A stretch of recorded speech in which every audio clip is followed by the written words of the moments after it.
Good morning all. ഇന്നത്തെ ക്ലാസ്സിൽ നമ്മൾ തേർഡ് മൊഡ്യൂളാണ് ഡിസ്കസ് ചെയ്യാൻ പോകുന്നത്. അപ്പോൾ third module mainly deals with the design of beams.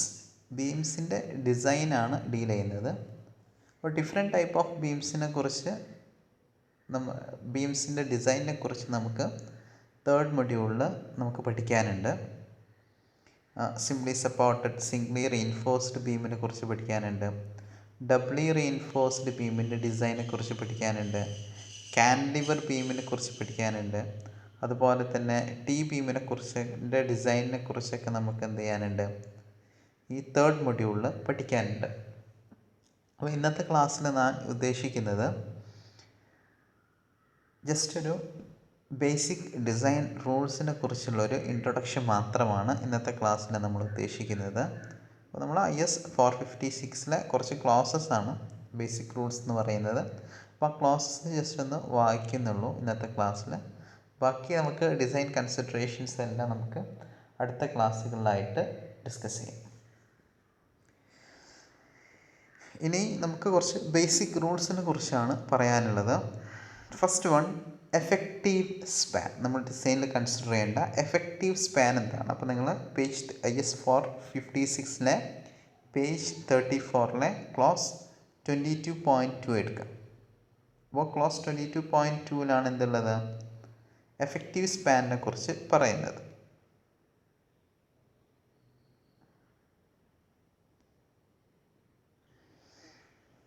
അപ്പോൾ എഫക്റ്റീവ് സ്പാനിനെ കുറിച്ച് കൂടി പറയുന്നത് ഇതാണ്: unless otherwise specified, the effective span of a member shall be as follows. ഒന്ന് സ്പെസിഫൈ ചെയ്തിട്ടില്ലെങ്കിൽ നമ്മൾ ഉപയോഗിക്കേണ്ട എഫക്റ്റീവ് സ്പാനിനെ കുറിച്ചാണ് പറയുന്നത്. For simply supported beam or slab. Simply supported ആയിട്ടുള്ള ബീമിൻ്റെയും സ്ലാബിൻ്റെയും കേസാണ്. The effective span of a member that is not built integrally with its support shall be taken as clear span plus the effective depth of the slab or beam or center to center of support, whichever is less. ഇപ്പോൾ effective സ്പാനിനെ കുറിച്ച് പറയുന്നത് ഒരു member അതിന് സപ്പോർട്ടായിട്ട് ഇൻറ്റഗ്രലായിട്ട് മോണോലിത്തിക്കായിട്ട് ഇൻറ്റഗ്രലായിട്ട് എന്ത് ചെയ്തിട്ടില്ല, cast ചെയ്തിട്ടില്ല. അങ്ങനെയാണെങ്കിൽ അതിൻ്റെ എഫക്റ്റീവ് സ്പാൻ എന്ന് പറഞ്ഞാൽ clear span plus effective depth ആണ്. Or centre to centre between സപ്പോർട്ടിൻ്റെ സെൻറ്റർ ടു സെൻറ്റർ. ഇതിലേതാണോ കുറവ് ആ വാല്യൂ ആണ് നമ്മൾ എന്നിട്ട് എടുക്കേണ്ടത് എഫക്റ്റീവ് സ്പാനായിട്ട് എടുക്കേണ്ടത്. അപ്പോൾ മനസ്സിലാക്കി വെക്കാം. ഒരു സിംപ്ലി സപ്പോർട്ടഡ് ബീമിൻ്റെ കേസിലാണെങ്കിൽ which is not integrally built with സപ്പോർട്ടായിട്ട് ഇൻറ്റഗ്രലായിട്ട് നമ്മൾ നിർമ്മിച്ചിട്ടില്ലെങ്കിൽ അങ്ങനത്തെ കേസിൽ എഫക്റ്റീവ് സ്പാൻ എന്ന് പറഞ്ഞാൽ എന്താണ്? It is clear span plus effective depth. Clear span plus effective depth ആണ്. ഓർ അല്ലെങ്കിൽ സെൻറ്റർ ടു സെൻറ്റർ ഓഫ് സപ്പോർട്ടിൻ്റെ സെൻറ്റർ ടു സെൻറ്റർ ഡിസ്റ്റൻസ് ആണ്. ഇതിലേതാണോ കുറവ് ആ വാല്യൂ ആണ്, വിച്ച് എവർ ഈസ് ലെസ് ആ വാല്യൂ ആണ് നമ്മൾ എന്തെടുക്കേണ്ടത് എഫക്റ്റീവ് സ്പാനായിട്ട് എടുക്കേണ്ടത്.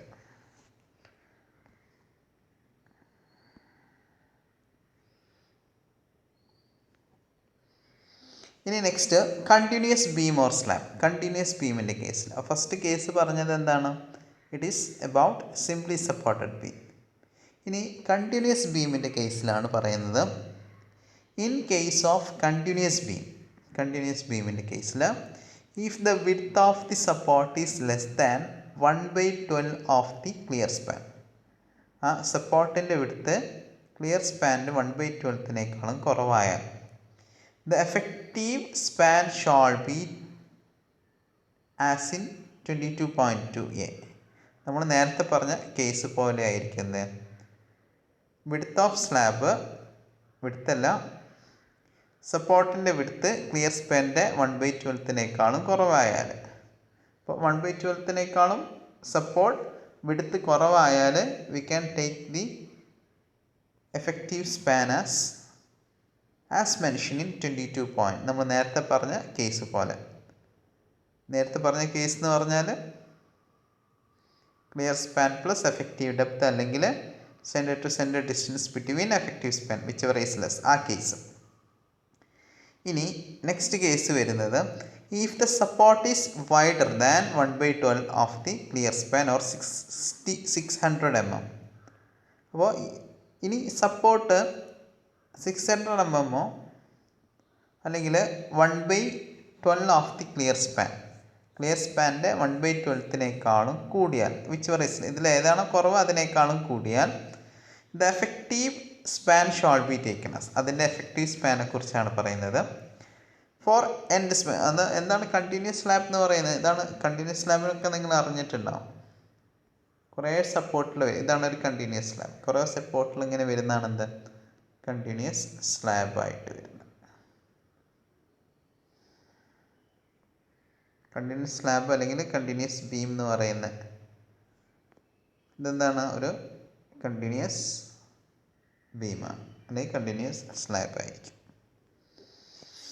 ഇനി ആ കേസിൽ for end span with one end fixed and other continuous, ഒരു എൻഡ് ഫിക്സ്ഡ് എൻഡ് സ്പാൻ്റെ കേസാണ് ഏറ്റവും എൻഡിലുള്ള സ്പാനാണ്. അതിൻ്റെ കേസ് പറയുന്നത് ഒരു എൻഡ് ഫിക്സ്ഡ് ആണ്, അതർ എൻഡ് കണ്ടിന്യൂസ് ആണ്, കണ്ടിന്യൂസ് ആയിട്ട് പോയിക്കൊണ്ടിരിക്കുകയാണ്. ആൻഡ് ഫോർ ഇൻ്റർമീഡിയറ്റ് സ്പാനിനും the effective span shall be the clear span between സപ്പോർട്ടിൻ്റെ ക്ലിയർ സ്പാൻ ആയിട്ടാണ് എടുക്കാറുള്ളത്, ഫസ്റ്റ് കേസ്. ഇനി for end span with one end free, ഒരു എൻഡ് ഫ്രീ ആയിട്ടുള്ള കേസ്, ആൻഡ് അനദർ കണ്ടിന്യൂസ്, ബാക്കിയുള്ള എൻഡ് എന്താണ്, കണ്ടിന്യൂസ് ആയിട്ട് പോയിക്കൊണ്ടിരിക്കുകയാണ്. അപ്പോൾ effective span shall be taken will be equal to the clear span plus half the effective depth. Clear span plus half the effective depth ആണ് വരുന്നത് of the beam or slab, or the clear span plus half the width of the discontinuous support whichever is less. അപ്പോൾ നമ്മൾ ഈ case end support ഒരെൻഡ് free ആണ്, ബാക്കിയുള്ളതൊക്കെ continuous ആണ്.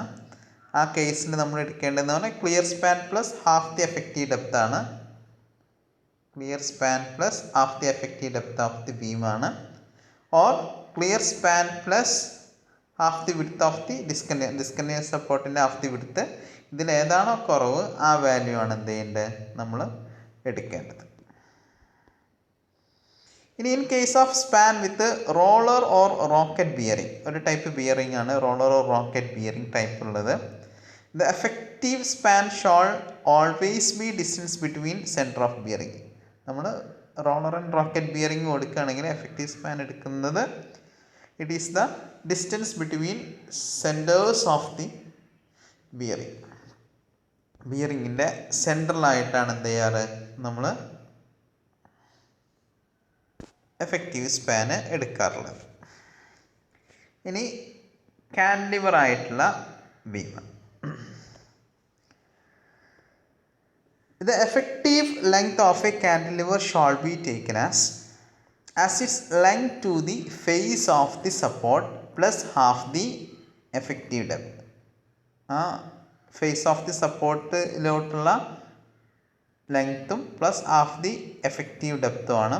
Except where, എവിടെ പാടില്ല, it forms the end of a beam, continuous beam, where the length to the center of support shall be taken as.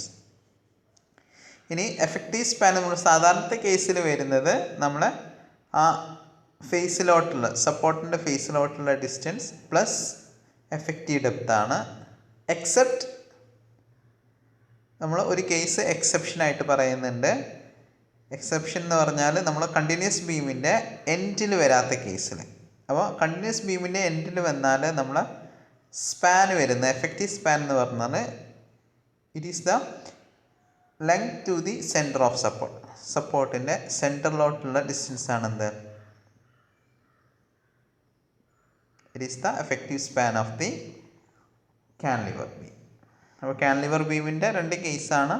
ഒന്ന് സാധാരണത്തെ കേസിൽ ഫേസിലോട്ടുള്ള ഡിസ്റ്റൻസ്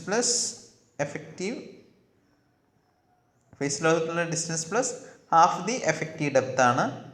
ഇനി എക്സെപ്ഷണലായിട്ട് വരുന്നത് എപ്പോഴാണ്? നമ്മൾ കണ്ടിന്യൂസ് ബീമിൻ്റെ എൻഡ് ആവാത്ത കേസിലാണ് ഇത് വരുന്നത്. ഇനി കണ്ടിന്യൂസ് ബീമിൻ്റെ എൻഡ് ആണെങ്കിൽ distance to the centre of സപ്പോർട്ടിൻ്റെ സെൻറ്ററിലോട്ടുള്ള ഡിസ്റ്റൻസ് വരെയാണ് എന്ത് എഫക്റ്റീവ് സ്പാനായിട്ട് വരുന്നത്.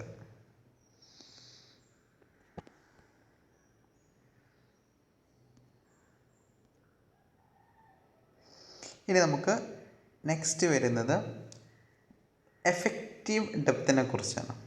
അപ്പോൾ എഫക്റ്റീവ് സ്പാനിനെ കുറിച്ച് നമ്മൾ ഡിഫറെൻറ്റ് കണ്ടീഷനെ കുറിച്ച് പറഞ്ഞു. ഇനി എഫക്റ്റീവ് ഡെപ്തിനെ കുറിച്ചാണ്.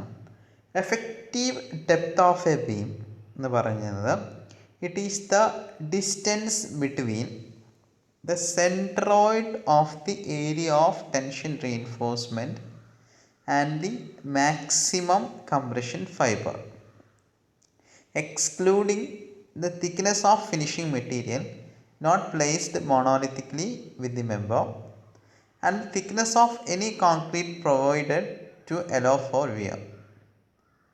This will not apply to deep beams. അപ്പോൾ എഫക്റ്റീവ് ഡെപ്ത് എന്ന് പറഞ്ഞാൽ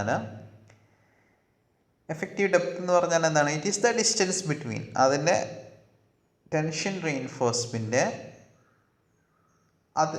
റീഇൻഫോഴ്സ്മെൻറ്റ് ഏരിയയുടെ സെൻട്രോയിഡ് മുതൽ കംപ്രഷൻ ഫൈബറിൻ്റെ എക്സ്ട്രീം കംപ്രഷൻ ഫൈബർ വരെയുള്ള ഡിസ്റ്റൻസ് ആണെന്ത് എഫക്റ്റീവ് ഡെപ്ത് എന്ന് പറയുന്നത്. എഫക്റ്റീവ് ഡെപ്ത് എന്ന് പറയുന്നത് it is the centroid tension reinforcement ഏരിയയുടെ സെൻട്രോയിഡ് മുതൽ എക്സ്ട്രീം കംപ്രഷൻ ഫൈബർ അതുവരെയുള്ള ഡിസ്റ്റൻസ് ആണെന്ത് മാക്സിമം കംപ്രഷൻ ഫൈബർ അതുവരെയുള്ള ഡിസ്റ്റൻസ് ആണ്. അപ്പോൾ centroid of tension reinforcement to the maximum compression fibre, ഇതിൻ്റെ ഇടയ്ക്കുള്ള ഡിസ്റ്റൻസിനെയാണ് നമ്മൾ എന്ത് പറയുന്നത്? എഫക്റ്റീവ് ഡെപ്ത് എന്ന് പറയുന്നത്.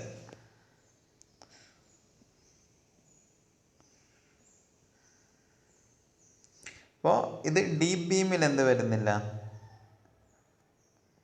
ഈ ഒരു ക്ലോസ് അപ്ലൈ ചെയ്യുന്നില്ല. ഇനി നെക്സ്റ്റ് വരുന്നത് കൺട്രോൾ ഓഫ് ഡിഫ്ലക്ഷൻ. ടി ബീമിനെ എൽ ബീമിനെ കുറിച്ചൊക്കെ പറയുന്നുണ്ട്, അത് നമ്മൾ ആ ഭാഗങ്ങളിലെത്തുമ്പോൾ നമുക്ക് പറയാം. Control of deflection. The deflection of a structure or part thereof shall not adversely affect the appearance or efficiency of the structure or finished partition. The deflection shall be limited to the following. Deflection എന്ത് ചെയ്യണം? Limit ചെയ്യണം എന്നാണ് പറയുന്നത്. Deflection കൂടാൻ പാടില്ല, കാരണം അതിൻ്റെ സർവീസബിലിറ്റീനെ എന്ത് ചെയ്യും? ബീമിൻ്റെ അല്ലെങ്കിൽ സ്ലാബിൻ്റെയൊക്കെ സർവീസബിലിറ്റീനെ എഫക്റ്റ് ചെയ്യുന്നുണ്ട്. അപ്പോൾ അതുകൊണ്ട് എന്ത് ചെയ്യണം? We have to control the deflection. അതിന് വേണ്ടിയുള്ള കുറച്ച് കാര്യങ്ങളാണ് ഇവിടെ പറയുന്നത്.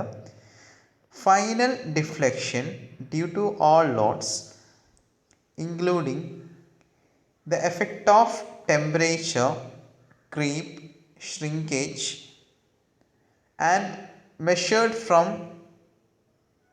the as cast level of the support of floors, roof and all other horizontal member should not normally exceed span by 250.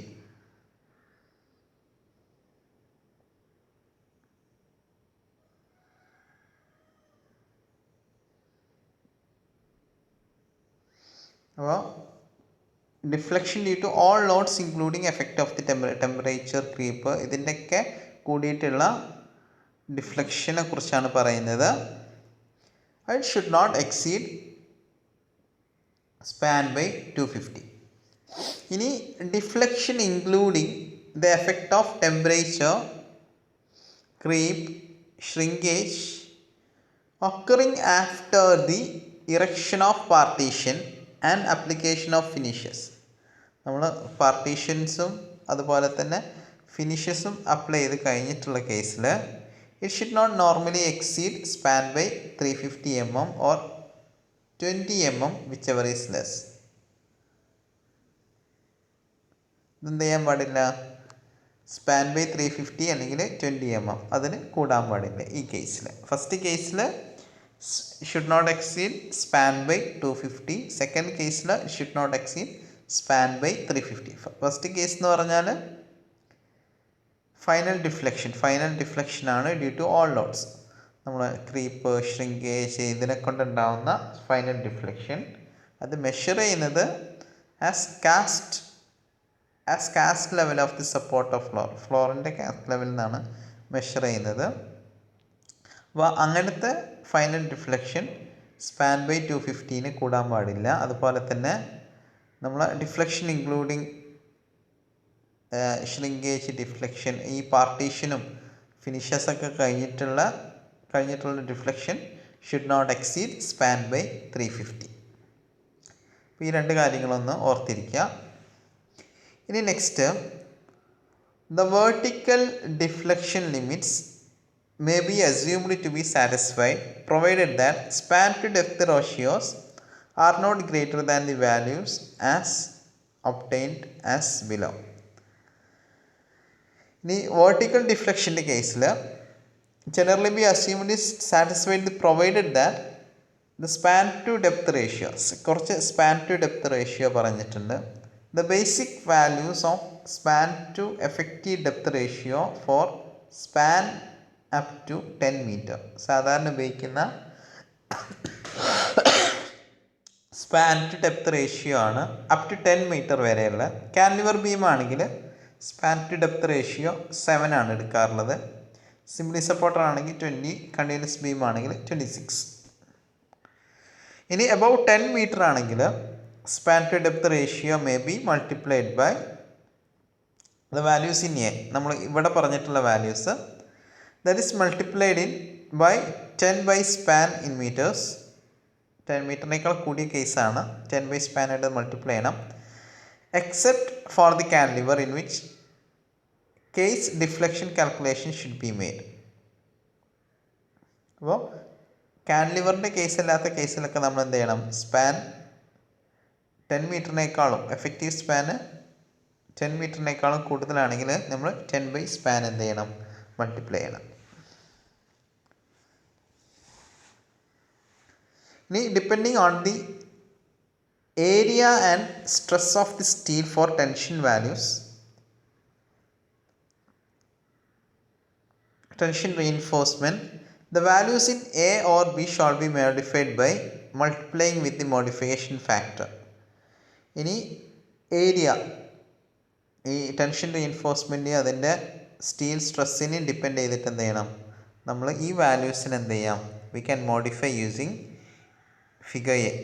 Figure 4 വെച്ചിട്ടുള്ള മോഡിഫിക്കേഷൻ ഫാക്ടർ. ദാറ്റ് ഈസ് ഈ ഒരു modification factor ഉപയോഗിച്ചിട്ട് എന്ത് ചെയ്യാൻ പറ്റും നമുക്ക്? ഈ ഒരു മോഡിഫിക്കേഷൻ, ഈ ഒരു ചിത്രത്തിലുള്ള ഇതാണ് മോഡിഫിക്കേഷൻ ഫാക്ടർ. ഇത് ഉപയോഗിച്ചിട്ട് നമുക്ക് വാല്യൂസ് മോഡിഫൈ ചെയ്യാൻ പറ്റും.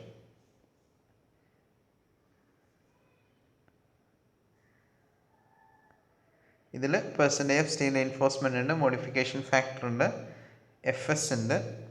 FS എന്ന് പറഞ്ഞാൽ 0.58 FY, area of cross section of steel required by area cross section of steel provide. ഇത് വെച്ചിട്ട് നമുക്ക് എന്ത് ചെയ്യാൻ പറ്റും? മോഡിഫിക്കേഷൻ ഫാക്ടർ കണ്ടുപിടിക്കാൻ പറ്റും. ഇനി depending upon the area of compression reinforcement base ചെയ്തിട്ട് the value of span to depth ratio be further modified by multiplying with the modification factor obtained in figure 5. ഇനി നമ്മൾ ഡബ്ല്യു റീഇൻഫോഴ്സ്ഡ് ഒരു compression reinforcement കൂടി കൊടുത്തിട്ടുണ്ടെങ്കിൽ നമ്മൾ എന്ത് ചെയ്യും? ഈ ഫിഗർ 5 വെച്ചിട്ടും കൂടി എന്ത് ചെയ്യും? മോഡിഫിക്കേഷൻ ഫാക്ടർ ചെയ്യാറുണ്ട്.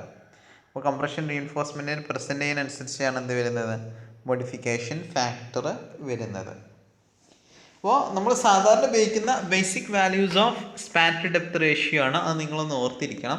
കാൻലിവർ ആണെങ്കിൽ 7 ആണ്, സിംപ്ലി സപ്പോർട്ടർ ആണെങ്കിൽ 20 ആണ്, കണ്ടിന്യൂസ് ബീം ആണെങ്കിൽ 26 ആണ്. ആ വാല്യൂസ് നിങ്ങളൊന്ന് ഓർത്തിരിക്കണം.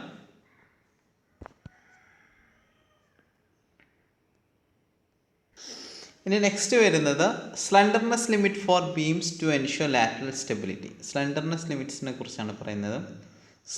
Simply supported on continuous beam shall be so proportion ചെയ്യണം. Clear distance between the lateral restraints should not exceed 60 B or 250 B square by D, whichever is less, where D is the effective depth of the beam, B is the breadth of the compression phase midway between lateral restraints. For cantilever, the clear distance from the free end and cantilever to the lateral restraint shall not exceed 25 B or 100 B square by D, whichever is less. അപ്പോൾ simply supported ബീമിൻ്റെ കേസിൽ നമ്മൾ lateral റീസ്ട്രെയിനിൻ്റെ clear distance എന്ന് പറഞ്ഞാൽ 60 B അല്ലെങ്കിൽ 50 B square by ഡിനേക്കാളും കൂടെ exceed ചെയ്യാൻ പാടില്ല. അത് ഏതിലാണോ കുറവ് അതിനേക്കാളും എക്സീഡ് ചെയ്യാൻ പാടില്ല. കാൻലിവറിൻ്റെ കേസിലാണെങ്കിൽ 25 B or 100 B square by D. ഇതിലേതാണോ കുറവ് അതിനേക്കാളും എന്ത് ചെയ്യാൻ പാടില്ല, എക്സീഡ് ചെയ്യാൻ പാടില്ല. ഇതാണ് സ്ലണ്ടർനെസ് ലിമിറ്റ്സിനെ കുറിച്ച് പറയുന്നത്.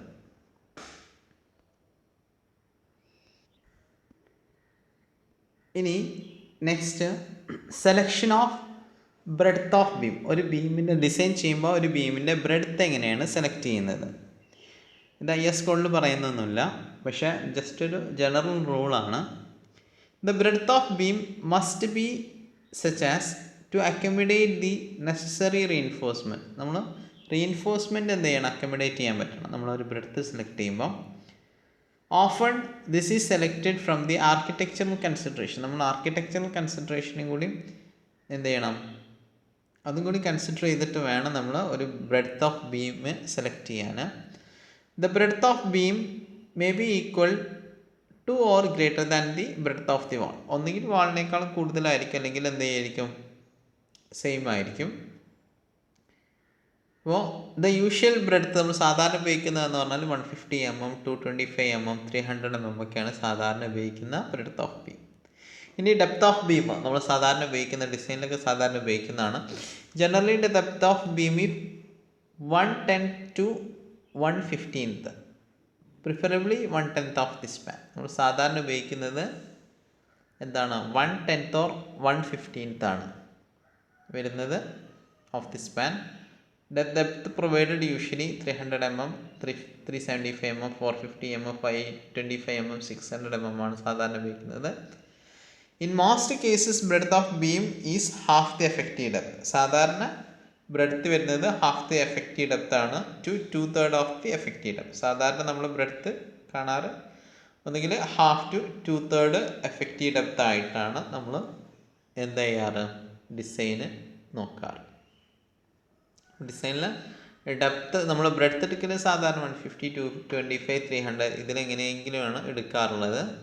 ഇനി ഡെപ്ത്ത് നിങ്ങൾ എടുക്കുന്നത് ശ്രദ്ധിക്കേണ്ടത് സാധാരണ 1/10 to 1/15 ഓഫ് സ്പാനാണ്.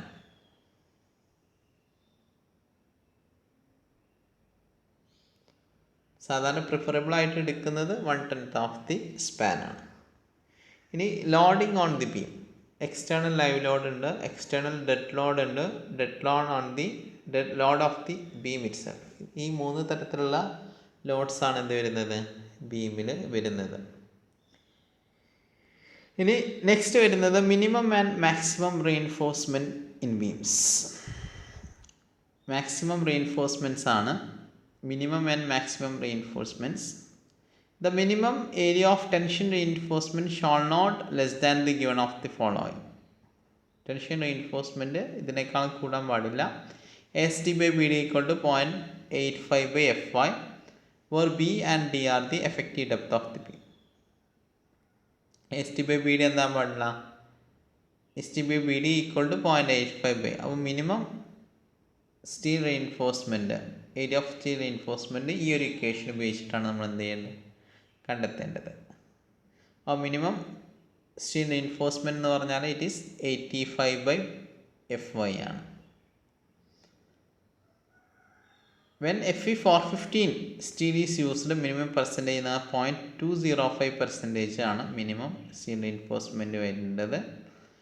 Fe 250 സ്റ്റീലാണെങ്കിൽ നമ്മൾ 0.34% ആണ് മിനിമം. ഇനി maximum percentage of tension, maximum 4% of gross cross sectional ഏരിയയാണ് വരേണ്ടത്.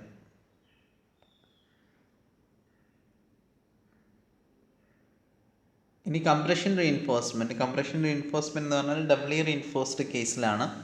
അപ്പോൾ maximum percentage of compression reinforcement എന്ന് പറഞ്ഞാൽ 4% of the gross cross sectional area of the beam. Gross cross sectional ഏരിയൻ്റെ 4% ആണ്. മാക്സിമം ടെൻസൈൽ റീഇൻഫോഴ്സ്മെൻറ്റ് എത്ര വരുന്നത്? 4% of the gross cross sectional area of the beam. ഇനി side face reinforcement where depth of the web in a beam exceed 750 mm. Depth 750 mm കൂടുതലാണെങ്കിൽ the side face reinforcement shall be provided along the 2 faces. നമ്മൾ side face reinforcement എടുക്കണം 2 ഫേസിലായിട്ട്. The total area of such reinforcement shall not less than 0.1% of the web. വെബിൻ്റെ 0.1%-നേക്കാൾ എന്താൻ പാടില്ല? Exceed ചെയ്യാൻ പാടില്ല. ഷാൾ നോട്ട് ലെസ് ദാൻ കുറയാൻ പാടില്ല. And shall be distributed equal on 2 faces at the spacing not exceeding. അപ്പോൾ ഒരു 300 കവിയാത്തൊരു സ്പേസിങ് വെച്ചിട്ട് എന്ത് ചെയ്യണം? ഈക്വലി ഡിസ്ട്രിബ്യൂട്ട് ചെയ്യണം. അപ്പോൾ ഇത്ര കാര്യങ്ങളാണ് നമുക്ക് ബേസിക് റൂളായിട്ട് പറയാനുള്ളത്. അപ്പോൾ ബേസിക് റൂൾസ് നിങ്ങൾ ജസ്റ്റ് എന്ത് ചെയ്യാം, ഇതെല്ലാം നമ്മളെ IS 456 പറഞ്ഞിട്ടുള്ളതാണ്. അപ്പോൾ അത് വെച്ച് നിങ്ങളൊന്ന് വായിച്ച് നോക്കുക, ജസ്റ്റ് ഒന്നുകൂടി ഒന്ന് വായിച്ച് നോക്കുക, അങ്ങോട്ട് ബേസിക് റൂൾസ് ഒന്ന് മനസ്സിലാക്കി വെക്കുക. പിന്നെ നമുക്ക് അടുത്ത ക്ലാസ്സിൽ പറയാനുള്ളത് ഡിസൈൻ എങ്ങനെയാണ് ചെയ്യുന്നത്, അതിൻ്റെ പ്രൊസീജിയേഴ്സും അതുപോലെ തന്നെ ഒരു ഡിസൈൻ പ്രോബ്ലമാണ് നമ്മൾ അടുത്ത ക്ലാസ്സിൽ ഡിസ്കസ് ചെയ്യുന്നുണ്ടാവുക. അപ്പോൾ thank you, have A nice day.